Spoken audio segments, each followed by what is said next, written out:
না যে আজ কোরআনে কারিম আমার সঙ্গে কথা বলিস। আসলে কথা শুনতে পাই না, এই জন্যে বলতে পারে নাও, কিন্তু আসলে কোরআনে কারিম কথা বলে। একটা জীবন্ত একটি কিতাব, চিরন্তন একটি শাশ্বত জীবন ব্যবস্থা। আপনি কোরআনে কারিমের কাছে জিজ্ঞাসা করুন, এ কোরআনে কারিম, তুমি একটি গাইড বই, তুমি নাকি সত্য, তুমি নাকি পৃথিবীর শান্তির একটি নিদর্শন জীবন ব্যবস্থা, তোমার নাম কি, কোথা থেকে এসেছো, কি জন্য এসেছো, কোন দিন এসেছো, কোন মাসে এসেছো, উদ্দেশ্য কি? দেখবেন প্রত্যেকটা কোরআনে কারিম তার নিজ ভাষায় জবাব দিয়ে দেবে। কোরআনে কারিম এই জবাব দিবে, আপনি জিজ্ঞাসা করবেন তোমার নাম কি, কোরআনে কারিম বলবে বাল ও কোরআনুম মাজিদ, সূরা বুরুজের শেষ আয়াত। এইবার বলবেন তোমার বাড়ি কোথায়, কোরআনে কারিম বলবে ফি লাওহিম মাহফুজ, লোহে মাহফুজে। কোরআনে কারিমের কাছে জিজ্ঞাসা করবেন তুমি কবে এই পৃথিবীতে এসেছো, কোরআনে কারিম জবাব দেবে শাহরু রমাদান আল্লাযী উনজিলা ফীহিল কুরআন, আমি এই পৃথিবীতে এসেছি পবিত্র মাহে রমজানে, আমি এই পৃথিবীতে অবতরণ করেছি।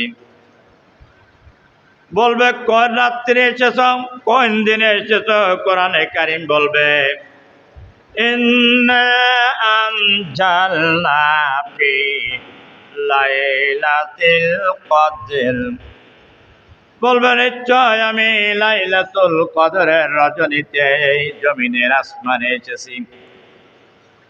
জিজ্ঞাসা করবেন কি জন্য আসছ, কোরআনে কারিম বলবে হুদাল লিন্নাস, আমি মানুষের হেদায়েতের জন্য এবং পথ প্রদর্শনের জন্য এসেছি। এমনি ভাবে যতগুলো প্রশ্ন আপনি করবেন সব প্রশ্নের জবাব কোরআনে কারিম দিবে। আমার বন্ধুগণ, এই পৃথিবীতে যত গ্রন্থ আছে,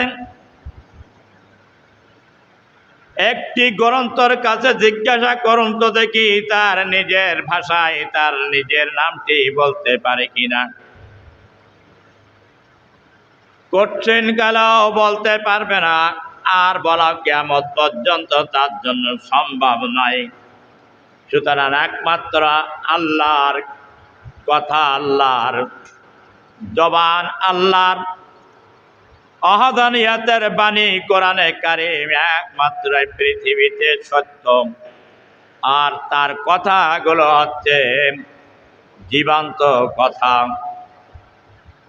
কোরআনে কারিম বলছেন শাহরু রমাদান আল্লাযী উনজিলা ফীহিল কুরআন হুদাল লিন্নাসি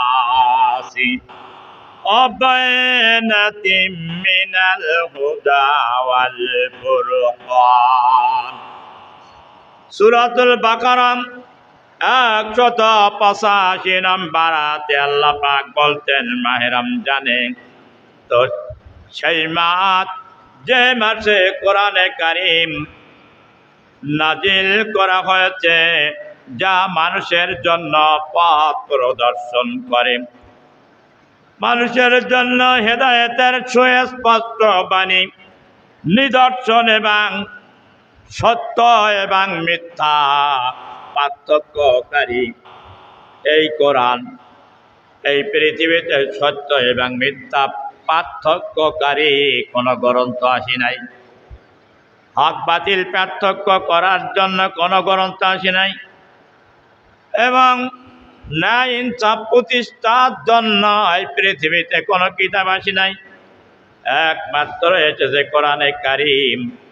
আমার ভাইরা, বন্ধুরা, মনের কান দিয়ে শুনে রাখুন, এই কোরআনের অনুসারী যারা হবে, এই কোরআন যারা আমল করবে, এই কোরআনে কারিম যারা বাস্তবায়ন করার জন্য চেষ্টা করবে, আমার বন্ধুগণ, কিয়ামতের ময়দানে জবান খুলে যাবে, হাসরের ময়দানে কথা বলবে, এই কোরআন শপথ করবে। একটু পরে বলছি, রোজার কথা বলি। রোজা একটি আয়াত দিয়ে আল্লাহ বিশ্ব এই দুনিয়াবাসীর উপরে ফরজ করে দিয়েছেন। একটি আয়াত মাত্র নির্দেশ দিয়েছেন, ইমানদাররা রোজা রাখো। তোমাদের পূর্ববর্তী যারা, তাদেরকে এই বিধান দেওয়া হয়েছিল, সেইভাবে তোমাদেরকে বিধান দেওয়া হয়েছে, যাতে করে তোমরা পরেজগারী হতে পারো। এই জন্য তোমাদের রোজা ফরজ করা হয়েছে।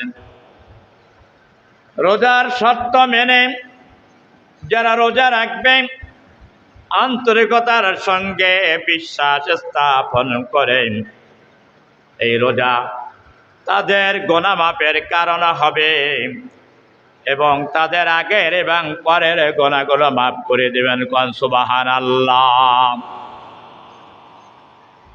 সেই রোজায় এমানে উদ্বুদ্ধ হয়ে যারা রাখবে, শুধু এই নয়, আল্লাহ ভিআইপি মর্যাদা দেবেন কিয়ামতের ময়দানে রোজাদারদেরকে। ফেরেশতারা রোজাদারদেরকে ভিআইপি মর্যাদায় রায়্যান নামক জান্নাতে অভ্যর্থনা দিতে দিতে জান্নাতের মধ্যে নিয়ে যাবে। সুবহানাল্লাহি ওয়া বিহামদিহি। মিয়া, রোজা রোজা বললে তো হবে না। রোজা এমন একটা আল্লাহর ইবাদত, দুনিয়ার কোনো মানুষকে দেখানো যায় না, একমাত্র আল্লাহই জানে আর আল্লাহই বোঝে। এই জন্য আল্লাহ নিজেই পুরস্কার দেবে রোজা। সব ইবাদতের পুরস্কারগুলো হবে ফেরেশতার মাধ্যমে, আর আল্লাহ পাক সরাসরি বান্দার হাতে পুরস্কার প্রদান করবেন রোজার। আব্দুল্লাহ ইবনে আমর রাদিয়াল্লাহু তাআলা হাদিসটা বর্ণনা করেছেন, রাসূল কারীম সাল্লাল্লাহু আলাইহি ওয়াসাল্লাম বলেছেন, আল কুরআন আসিয়াম ওয়াল কুরআনে ইয়াসফিয়ান লিল আবদি। কোরআনে কারীম এবং সিয়াম এবং কোরআনে কারীম দুইটা জিনিস বান্দার জন্য, লিল আবদি, বান্দার জন্য সুপারিশ করবে।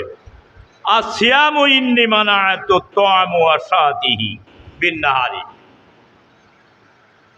আল্লাহ রাব্বুল আলামিনের দরবারে রোজা উপস্থিত হবে, হয়ে বলবে, রব্বুল আলামিন, তোমার এই বান্দাকে তুমি মাফ করে দাও, কারণ সারা দিন আমি তার সমস্ত খানা পিনা খাদ্য থেকে, কাম করত, সাহাত, প্রবৃত্তি, সমস্ত কাজ থেকে আমি তাকে দিনের বেলায় বিরত রেখেছিলাম। আমার মহব্বতে সে এই সব দুনিয়ার সমস্ত সব কিছু ত্যাগ করেছিল শুধুমাত্র আমার জন্য।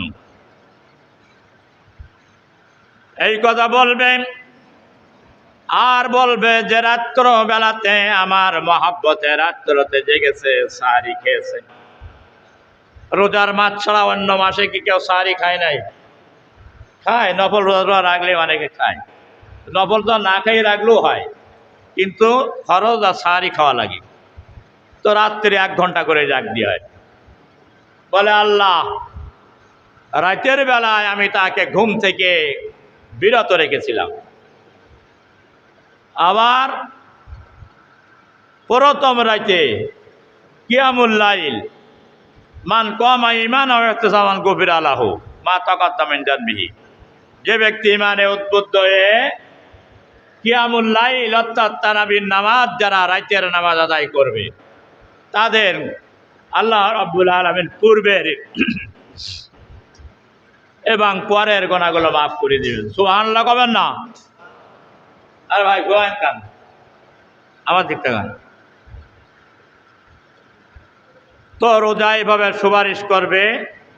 দিনের বেলায় আমি তাকে বিরত রেখেছিলাম, রাতের ঘুম থেকে আমি তার জাগ্রত রেখেছিলাম। এইভাবে কোরআন রোজা সুপারিশ করবে আল্লাহ রাব্বুল আলামিন।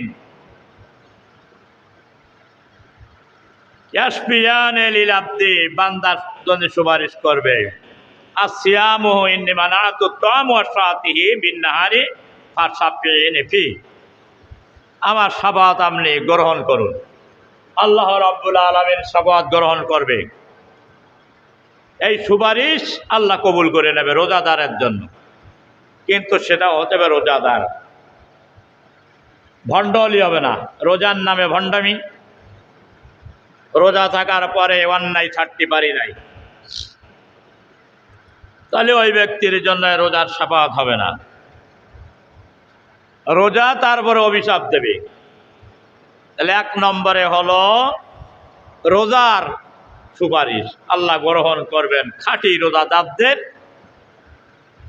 জন্য রোজার সুপারিশ আল্লাহর দরবারে কবুল হবে। দুই নম্বরে হবে এই কথা, আয়াকুলুল কুরআন মানাতুম আন-নাওমা বিল-লাইলি ফাসাব্বিহিনি ফিহি ইফাইসাফান তুসাফিয়ান। কোরআনে কারীম বলবে আয়াকুলুল কুরআন, এই যে কোরআনে কারীম একটা কিতাব গাইড আকারে আপনার ঘরের টেবিলের উপরে আছে, তাকের পরে আছে। এই কোরআনটা কাল কিয়ামতের ময়দানে আল্লাহর সঙ্গে কথা বলবে, সুপারিশ করবে। ভণ্ড যারা পরকাল বিশ্বাস করে না, যারা ওরা বিশ্বাস করবে না।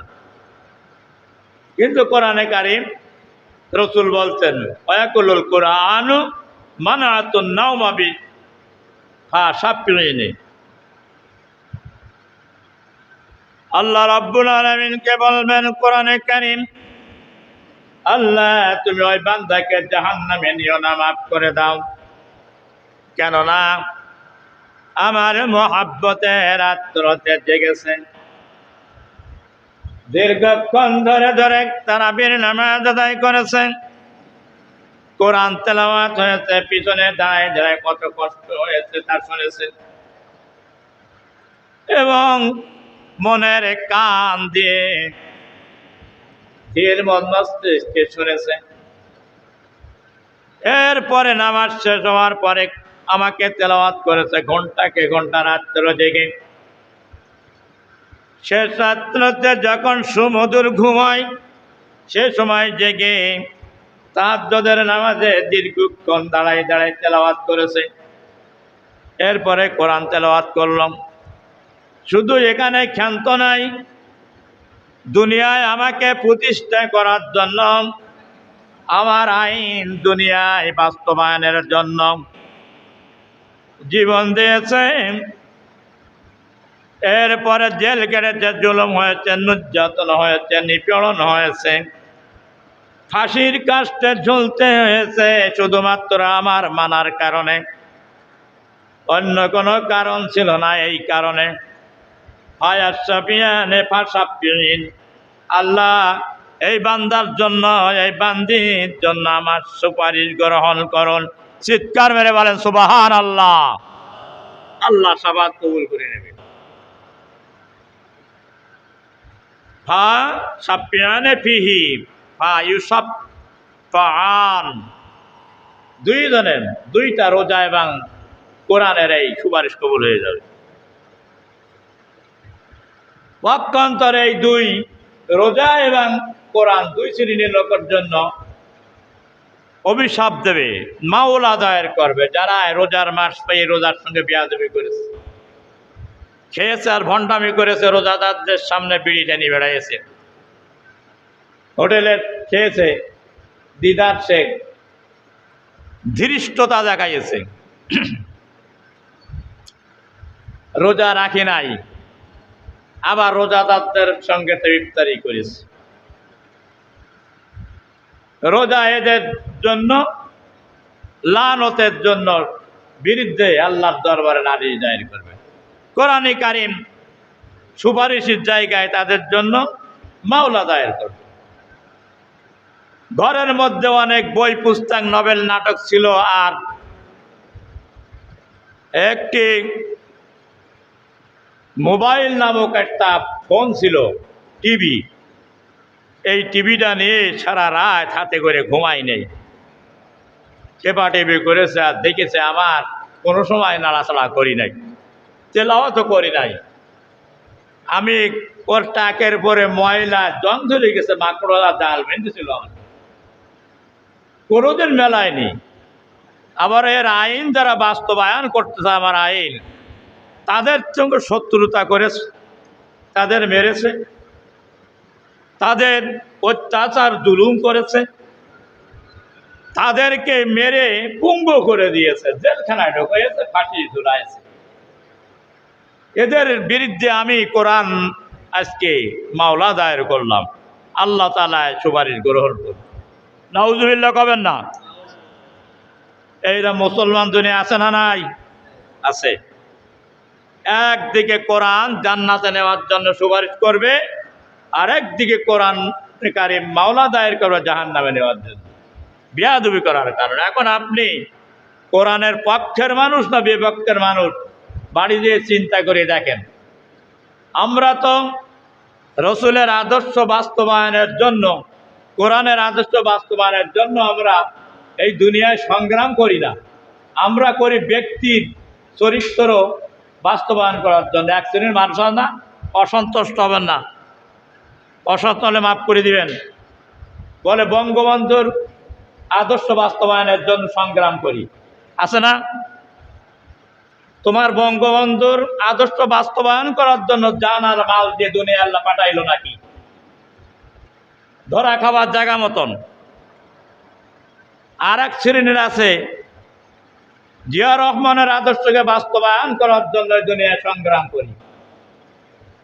আহা, তোরে আল্লাহ বানাইছে, আল্লাহর খাস, আল্লাহর পরিস, আর জিয়া রহমানের আদর্শ বাস্তবায়ন করার জন্য তোকে দুনিয়ায় পাঠাইলো, তুই রসুলের আদর্শ বাস্তবায়ন করতে পারিস নাই।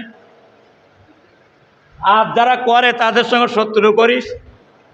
তোরে তো আল্লাহ জাহান্নামের ভিতরে জুতা না আরো কিছু দে সাইজ করবে, তাও তো বুঝতে পারছি না।